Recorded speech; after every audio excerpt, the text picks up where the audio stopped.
From South Carolina Public Radio, this is the South Carolina Lede. I'm your host, Gavin Jackson, and this episode was recorded on June 24th, 2024 from South Carolina Public Radio Studios here in Columbia. And before we start, a little pledge plea for y'all. As you may know, it is our summer fundraising drive here at South Carolina Public Radio, and for June only, we have a great new t-shirt made in collaboration with Ernest Lee, known here in the Midlands as the Chicken Man. For just $10 a month, you can get one of these limited run shirts and support shows like the South Carolina Lede. Ever heard of it? Yes. Visit southcarolinapublicradio.org to see the radio chickens, as we've been calling them, or you can make your gift by calling us at 800-256-8535. And now on to the show.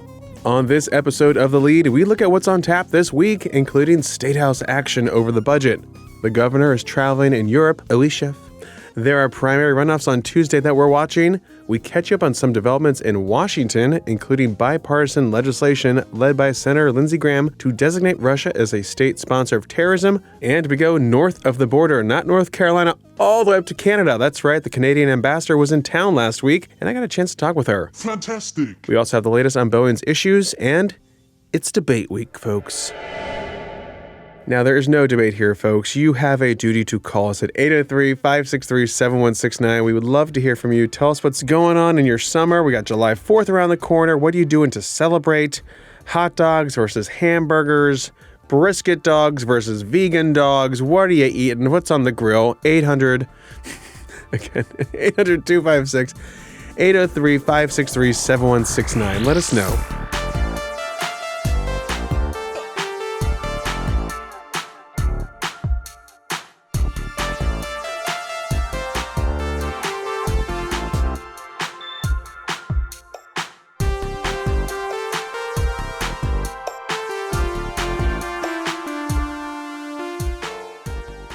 All right, let's kick off with what's going on this week by looking at the State House. Okay, let's go. That's right.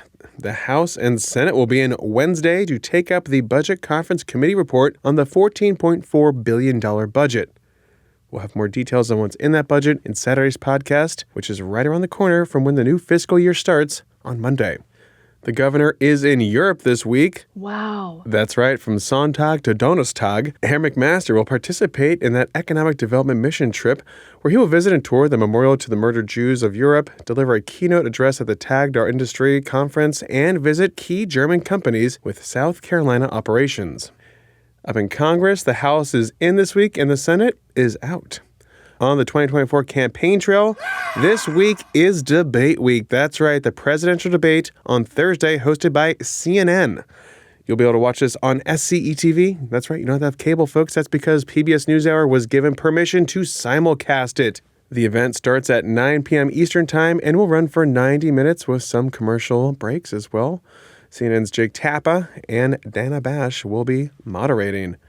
And on the economic calendar this week, Richmond Fed President Tom Barkin is speaking in Paris on Friday. Bonjour, Tom. And the personal consumption expenditure data is out on Friday as well, so we'll get some more inflation data there. Now, if you are listening to the podcast here on Tuesday, June 25th, then you are listening on Primary Runoff Day. Primary Runoff Day. We just gave you a comprehensive look at what to watch for in the runoffs in our Saturday podcast with Mayan Schechter.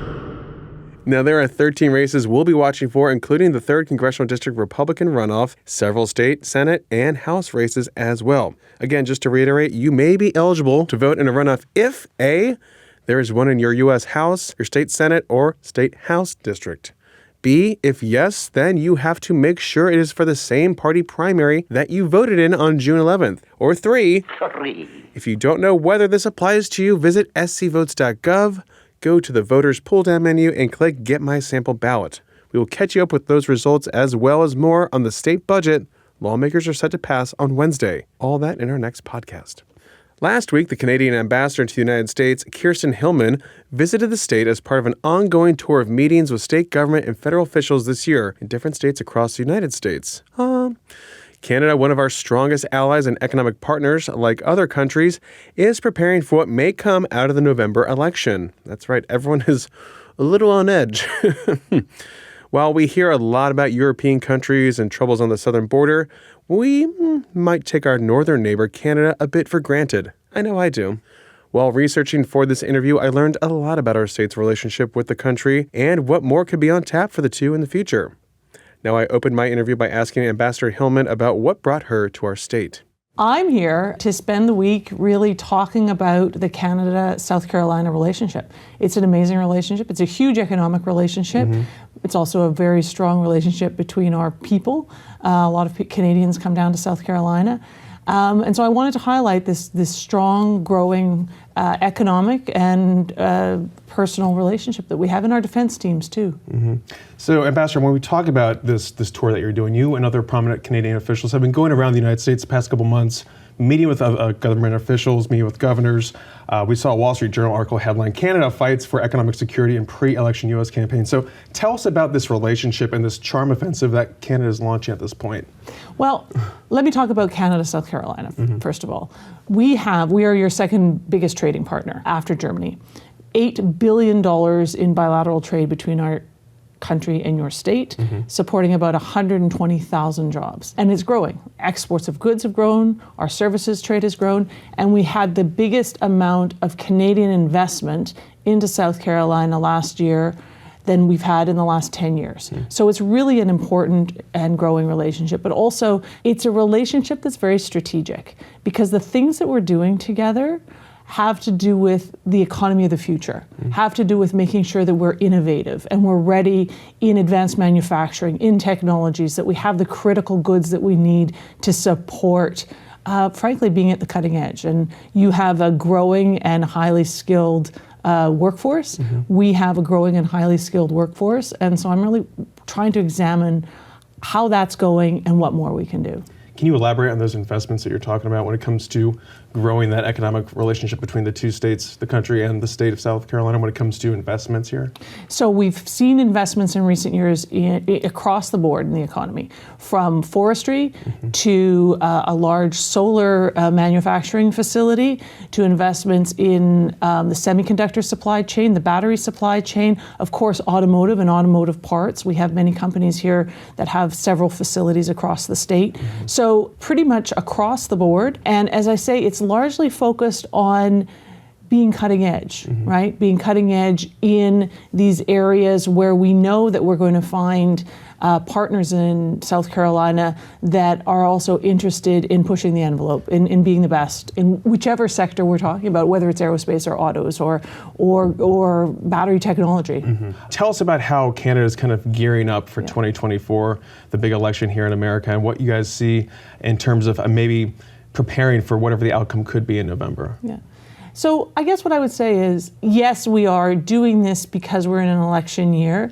It's something we do all the time, but it's a greater intensity in an election year. And yes, it's about the election in the White House, but it's also about in Washington, every single member of the House, a third of the Senate are up for re-election, and we have 11 states that are having gubernatorial elections this year. And what we know is that all of those partnerships are really important to us.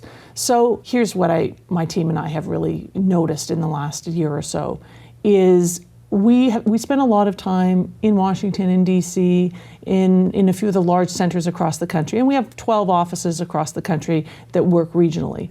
But it's not clear that all across this country, people are aware on a day-to-day basis of the depth and breadth of the relationship. So we have $2.8 billion in trade between Canada and the United States every single day, every single day. Biggest bilateral trading relationship in the world. It has reached an all-time high, biggest amount of economic bilateral trade last year than ever in the history of our two countries. This is really important. It's really important because we live in a bit of an unsettled world, right? There's a lot of conflict globally. There are a lot of countries around the world whose neighbors are not that friendly to them. And sometimes I think, and I say this often, that perhaps we spend not quite enough time focusing on what's going well for our two countries, focusing on the partnerships that are making us stronger. And there's no question that Canada makes the United States and South Carolina stronger, more resilient, more economically prosperous, that we're greatly fortunate to have each other as neighbors. And Master, when we talk about that, we did see that relationship between America and Canada strained somewhat during the Trump administration during those years when we talk about threats of steel and aluminum tariffs, as well as that threat to shred the NAFTA agreement, which was renegotiated, and it has to be, I guess, reviewed back in 2026 looking forward. Has the U.S.-Mexico-Canada agreement been beneficial right now? It has. So I was appointed under President Trump. I worked under his administration as ambassador for a little over a year. And I worked before that on the renegotiation of the NAFTA. And what I can say is, for sure, the negotiations weren't easy, but I've been negotiating trade agreements my whole career, and they're never easy. And that's okay, because they're important. And doing things that are important for one's country need to be done in a serious way. But it's a great agreement. It's an agreement that provides stability, transparency, enforceability, and it has led to, as I said, the greatest bilateral trade figures in the history of our two countries. And the same is true of Mexico-U.S. trade. So there's no question that it is fantastic, and it is an accomplishment of the Trump administration and those folks in Congress who supported, the passage of that. The reality is that the Canada-U.S. relationship, it sort of stands on the shoulders of the millions and millions of citizens in both of our countries who interact together every day. And every political leader will recognize that and will see the value of that. And we saw it with President Trump, we saw it with President Biden, and I have no doubt we will continue to see it regardless of what happens in the next election or the one after that. Yeah, that being said, Ambassador, I want to kind of go back to the G7 summit that wrapped up in Italy over the weekend. Many headlines coming out of that international summit point to unity among the leaders, but weakness back home, citing changing politics and a rising tide of populism. But again, still unity among the leaders that are in office right now. Kind of a contrast, again, going back to those Trump years when the former president called Canadian Prime Minister Justin Trudeau very dishonest and weak. You were just in Philadelphia with the Prime Minister about a month ago, where he pointed out how protectionist economic policies like tariffs would not just affect Canada, but states like Pennsylvania and other important economic states in the country. If we see a return of isolationist policies, what could that mean to both of our countries? Well, I think it would be bad for our countries. It would be bad, most importantly, for our workers. We are a deeply integrated partnership, Canada, the United States. We don't just sell stuff to each other, we build things together. And this is, South Carolina is an automotive powerhouse, right? So the auto sector is a perfect example of that. We see parts and components going back and forth between Canada and US sometimes 5, 6, 7 times before a vehicle is finally assembled. And that's because we have different technologies and different capabilities, and we've designed it that way to make it efficient and effective. And those differences within our value chains are making us stronger, both countries. So I think that adding to the cost of those inputs will raise prices, and this is not a moment when anybody wants to see prices being raised in our two countries. And I don't think that's going to get us to the place where we want to be, which is, from our perspective, to take this growing and positive trajectory that we're on as partners, Canada, the United States, and move it forward. So as I say, I am a very strong proponent of fair, open, transparent, and predictable rules that maximize trade and investment in both of our countries, because we're stronger when we're both strong. Do you think the pandemic killed globalism, or do you think we just need more resilient supply chains at this point? I think that the pandemic pulled back the curtain a little bit on areas where we may have lost sight of some strategic vulnerabilities that we had in our international value chains. Critical minerals is an excellent example. Canada has 2/3 of the minerals that are deemed critical globally. We produce them and we process them, but it wasn't an area of great focus because we were getting a lot of those products from China in particular. Then we realized that maybe it wasn't in our best interests to be relying on countries that may not always be reliable, right? And so we've had a very strong effort in Canada in the last number of years to double down on that sector of all of our critical minerals and rare earths. And we're growing it significantly, and we're creating a value chain that will be available to us, but also available to our closest partners. So I do think we did learn that lesson from the pandemic, and I think that I don't think globalization and trade overall will cease, but I do think that we are going to have to be much more careful about some of these strategic areas and make sure that we are only relying on partnerships with countries that we know will be there for us. And look, this is the main thrust of my message every day, is that there's no more reliable partner for the United States than Canada. We are and have been always the closest of friends, right? And the closest of allies. And so we need to be focusing on that and deepening it. Thanks again to Ambassador Kirsten Hillman and her team for reaching out and making that meeting a success. You may remember, a little tidbit here, former House Speaker David Wilkins served as the U.S. Ambassador to Canada from June 2005 to January 2009. Wilkins served in the State House for 25 years.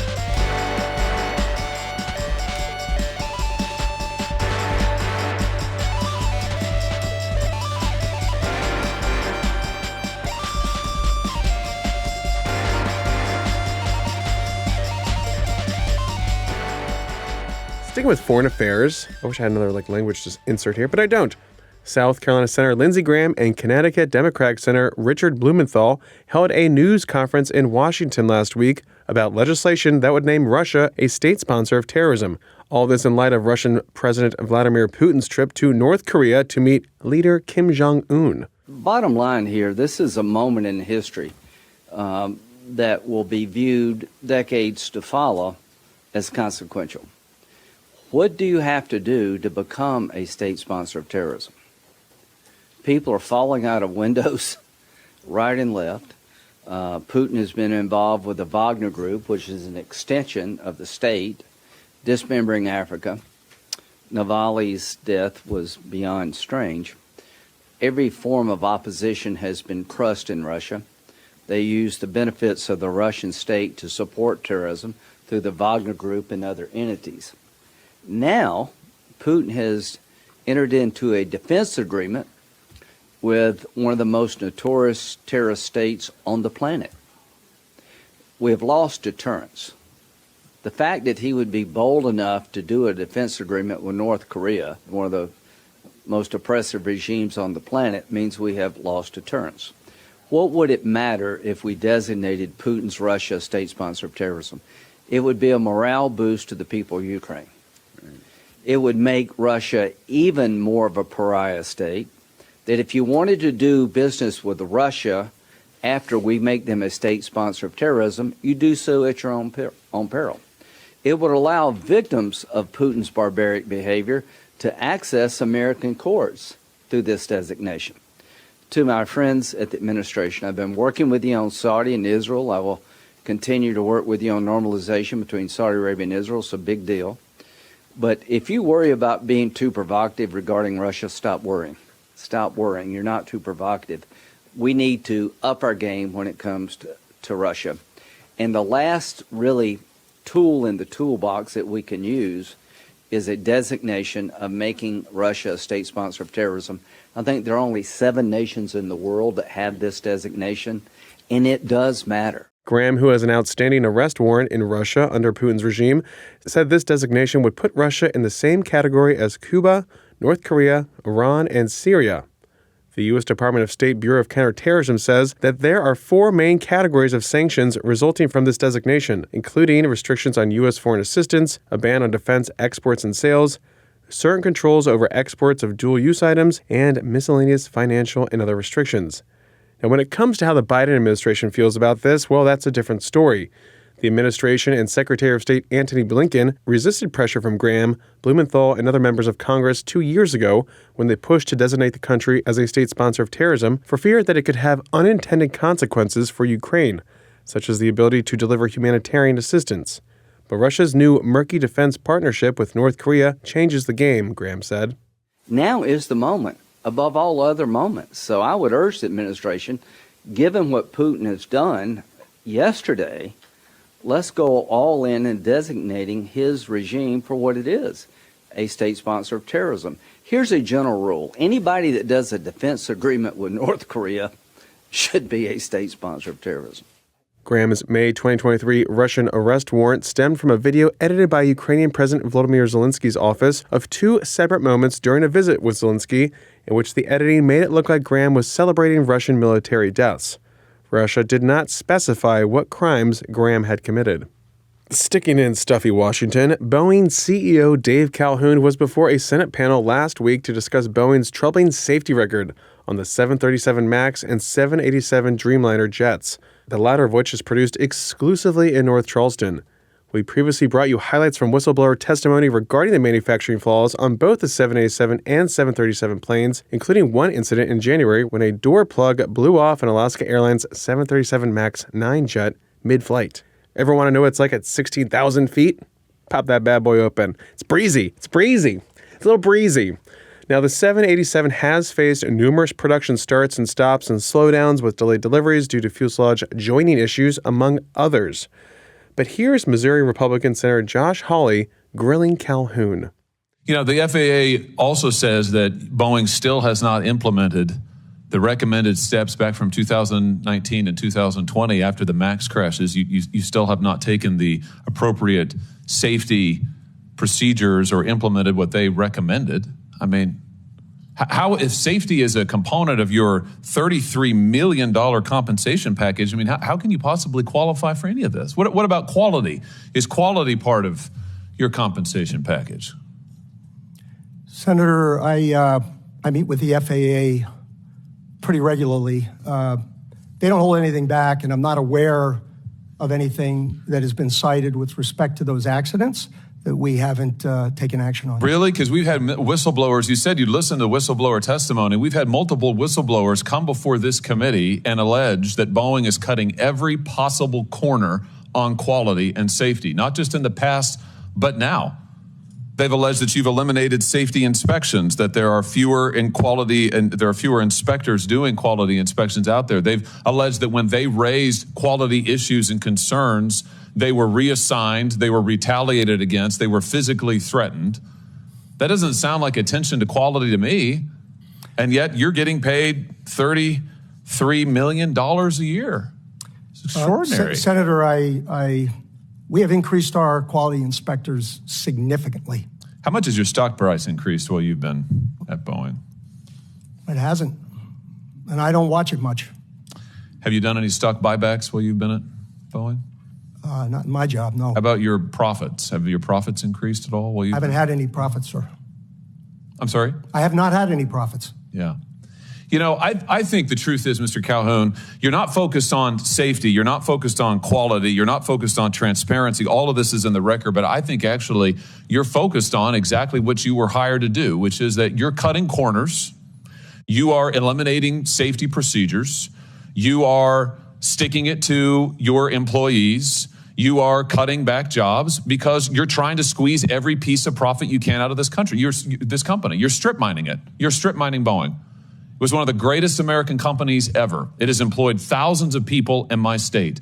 And you are strip mining it for profit, shareholder value, and you're being rewarded for it. You got a huge raise, a huge increase.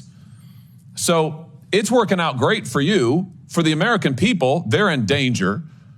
For your workers, they're in peril. For your whistleblowers, they literally fear for their lives, but you're getting compensated like never before. Don't you think maybe your priorities are misplaced here? I mean, don't you think maybe it's time to get back to focusing on making quality planes and paying your workers well and taking care of the little guys who got you to where you are?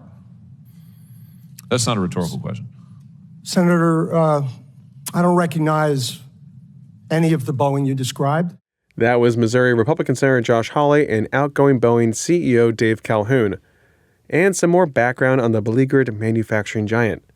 Boeing submitted a safety plan to the Federal Aviation Administration on May 30th to deal with systemic quality issues. The FAA said in a statement that it would be meeting with Boeing weekly to review their performance metrics, progress, and any challenges they're facing in implementing the changes. And since we're here, let's just talk about space. Oh, how you doing? That's right. Boeing meets space. Newsweek and other media outlets report that 2 NASA astronauts are still orbiting the Earth on the International Space Station, going on 2 weeks since they were supposed to be back on land. Barry, Butch to Friends Wilmore, and Suni Williams remain on the ISS as Boeing and NASA engineers work to fix a series of helium leaks on the Boeing Starliner spacecraft that ferried them into space on its first crewed voyage. Newsweek continues by saying that Starliner, which had been delayed several times before its June 5th liftoff, experienced some thruster issues en route to the ISS, in addition to the helium leaks.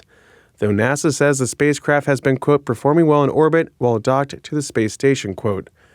The space agency also said that Wilmore and Williams are not stranded, as they could undock and fly home at any time if deemed necessary. They are being kept in orbit past their planned return to, quote, allow mission teams time to review propulsion system data, quote. The Starliner can spend up to 45 days docked to the space station, so we'll be watching and hoping for the best.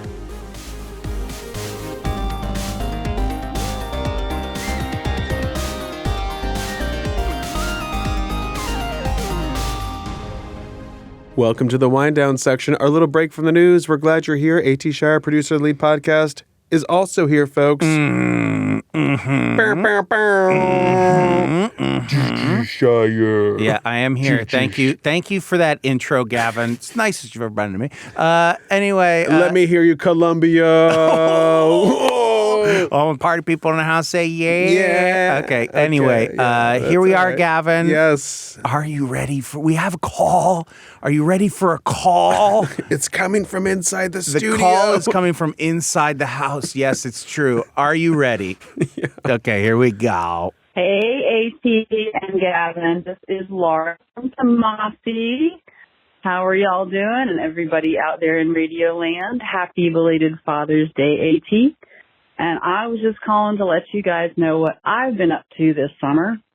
Last Tuesday, June 11th, I went and met with my members of Congress and lobbied on behalf of the Earth with the nonprofit organization called Citizens Climate Lobby.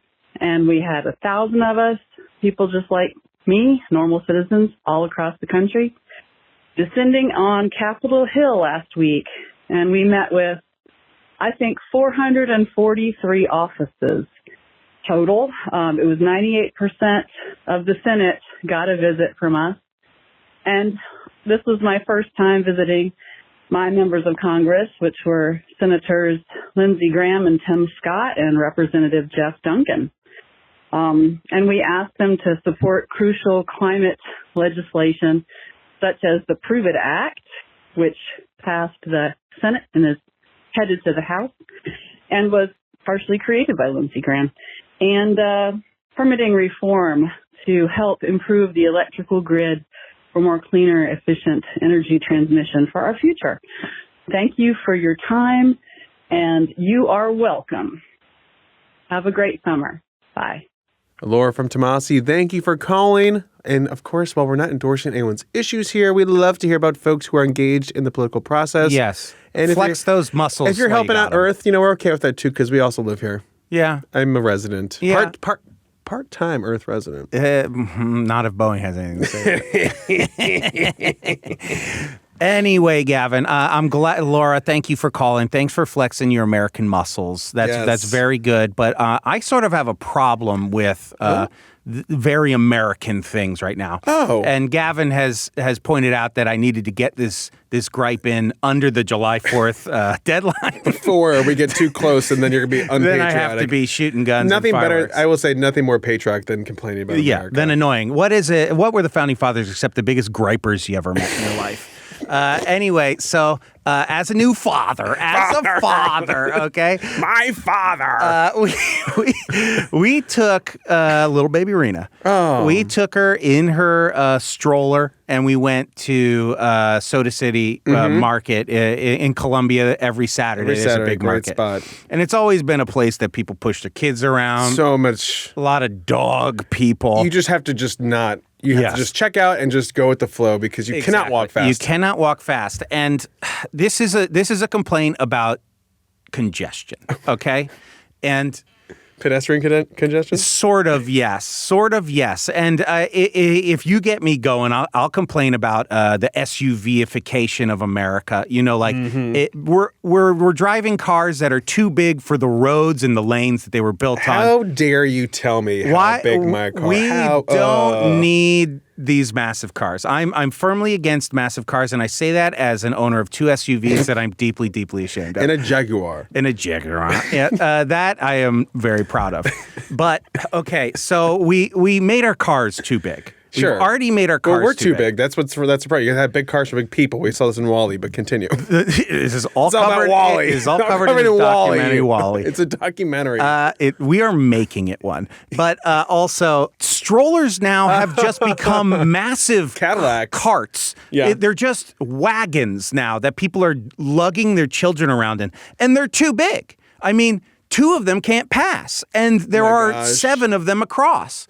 And I'm just like, people, what's wrong with a stroller? Yeah. There has to be a point where we look at ourselves and say, do we need all this stuff? Of course you do. Do I need all this stuff and this space that gets in everyone else's way? I don't think so. We made it very far without it. I don't think we need this much anymore. Less is more. How many cup holders does your stroller have? Oh, God. It has one and it makes me sick. It makes me... If my shopping cart doesn't have a cup holder, I'm not using it. The Jag's 0 cup holders? 4 ashtrays. I was going to say, how many ashtrays? 4 ashtrays. Back when we were a proper country. A real country. British American country. Oh, so good. Yeah. I mean, that sums it up right there. Yes. I'm not encouraging the tobacco use, but I'm just saying. I'm just saying. I'm using one of my worst phrases. I'm just saying. I think we had some things right back then. Truly, there was a moment, I'd say late 90s, early 2000s, where there weren't cup holders or ashtrays, and it was just a real Goldilocks zone of time. And I think that the Matrix was correct, just like I've said before. Was there a baby cart? I'm just going to call it a baby cart. It's a wagon. It's a wagon. It's the Tahoe of baby Wait till they strollers. make baby stroller golf carts and they're all automated because you can't push them anymore. I do think it's clever that you can actually have the car seat go into the stroller. That's what I have. Makes sense. Yeah, I think everyone has that. But that makes sense. It's only like maybe 2 feet wide. These things are like 3.5, 4 feet wide and 6 feet long. I mean, you're talking to a kid here who was a double baby. You know, well, I was twins. Yeah. We had a double stroller. I gotta say, there were no clip-ins to those. Those were just. But people, we don't need vehicles that big for babies or people, okay? Sure. Like when you're in Charleston and you're stuck behind a Tahoe that's next to a Grand Wagoneer, you're just done. There's nothing you can do. You got to just slow down because you have no idea what's But then around they you. drive slow because they're scared because they know they're too big for the lane. Oh yeah, those lanes for sure. That's nuts to me. They're like that, and it's every car is and that here size. comes a golf cart. Oh, and then here comes a pedestrian. And then a horse. Jaywalking. And then a horse. A mule that everyone thinks is a horse. Yeah, that's why when I go down to Charleston, I go to James Island time. Brag. And then I Uber to the peninsula because I don't want to even if I could drive over that, I'm like, I'm just going to It's Uber. nightmarish. It's like, truly terrible. Like, drop me off and let me walk the around. potholes because it floods so much. It's awful. And anyway, people, that's Just try and slim it down, folks. That's what we're saying here. You don't have to have the biggest. I'll say the opposite on July 4th. Don't worry. Absolutely. I want the biggest burger. I want the biggest fireworks display. Yes, the coldest beer. Tell me where I can find the coldest beer anywhere. Please, folks. Anyway, people. Where in South Carolina has it? Call Where? 803-5. Don't say Craft and Draft. No. We keep it a balmy 33 degrees. There's got to be a 32 somewhere. I want ice chunks. Anyway, people, have a good weekend. If you have a gripe, call in, please. From your big SUV. Yeah. Oh, God, I can't stand the SUVs that I own. Anyway, Gavin, you own this podcast, so you get to end it. Technically, we all own it, but thank you. Thank you, AT, for that, for sharing. Thank you for sharing. I know that was painful. Leave us a message at 803-563-7169 like Laura from Tomasi did. We have some things to talk about. We love getting some gripes. I know I got a lot of feedback from the last wind down about all of our phrases that we love to hate. So Zero calls. Zero calls give about us a it. shout, Not that though. much. I got some text, but give us a shout. Circle back with us whenever you get a chance. And of course, you can leave us a review on Apple Podcasts, and you can stay up to date with the latest news on scetv.org and southcarolinapublicradio.org. And don't forget to support your local newspapers. The South Carolina Lede is a production of South Carolina Public Radio. Our producer is A.T. Shire. Amy Crouch is our supervising producer. Sean Birch is our executive producer. This podcast is produced with support from PRX and is made possible in part by a grant from the John S. and James L. Knight Foundation, as well as listener contributions to the ETV Endowment of South Carolina. Thank you. For the South Carolina Lede, I'm Gavin Jackson. Be well, South Carolina. Oh my God, a dead cockroach! Eat it. Oh my God. Okay, clean up. I can't tape. I can't. This is why we're pledging. I can't with this roach. I'm not going to be able to tape with him in here. You think I'm going to work like this? It's moving still. Oh, God.